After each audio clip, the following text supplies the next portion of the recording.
So, hi guys!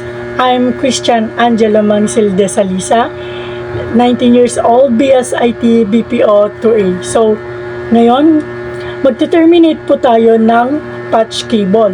So, ang patch cable ay may dalawang klase. Una ay ang straight through, pangalawa ay ang crossover. So, bago ko simulan, nais ko muna magbigay ng konting meaning ng straight through. So, ang straight through ay ginagamit ito ng iba't ibang devices katulad ng PC to switch. Ganyan. So, ngayon, simulan na natin. Nais ko muna ipakita ang mga kagamitan sa paggawa ng straight through. Una ay ang crimping tool. Ang crimping tool is used to attach connectors to the ends of cables such as internet or phone cables. It ensures a secure and reliable connection by pressing and joining the connectors to the cable. Pangalawa ay ang RJ45. So, RJ45 connectors are used to networking. They connect internet cables to devices like computers, routers, and switches, allowing for wired network communication. Pangatlo ay ang UTP cable. So, UTP cable or meaning is unshielded twisted pair, are used for networking and telecommunications. They transmit data, voice, and video signals between devices such as computers, router, and switches within local area networks or DLANs. So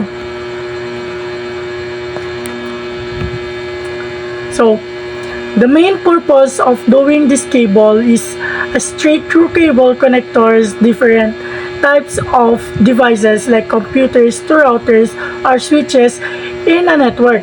It ensures proper communication by aligning the wiring correctly for internet connections. So, ano pang hinihintay natin? Tara na!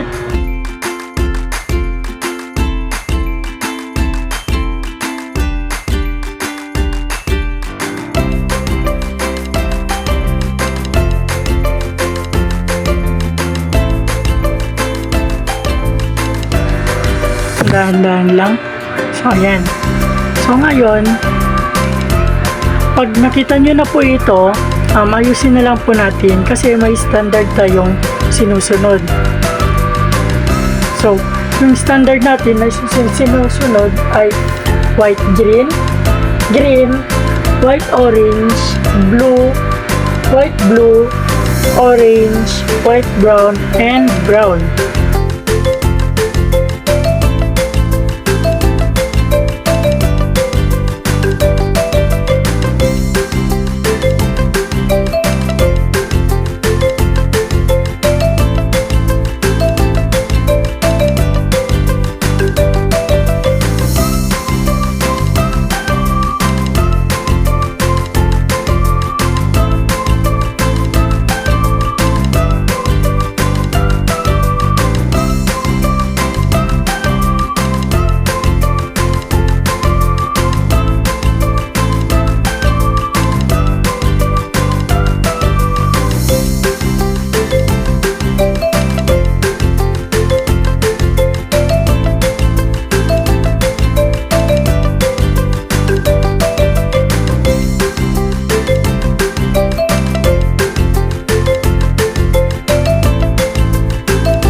So, ayan.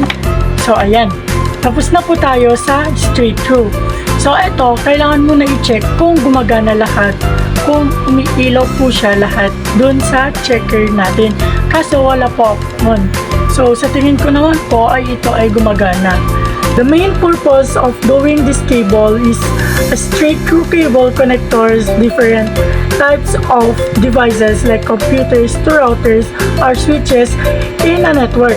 It ensures proper communication by aligning the wiring correctly for internet connections. So, ang next naman po natin gagawin ay ang crossover. So, sa crossover ay same equipment lang din po.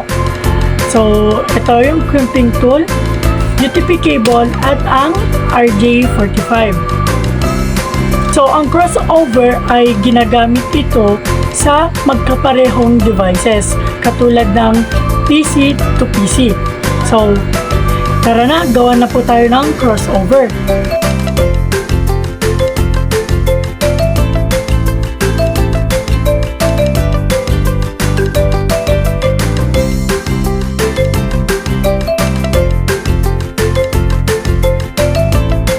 So, dito, sa paggawa naman po ng crossover, yung standard natin na susundin ay white, orange, orange, white, green, blue, white, blue, green, white, brown, and brown.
So, tapos na po tayo sa paggawa ng crossover cable.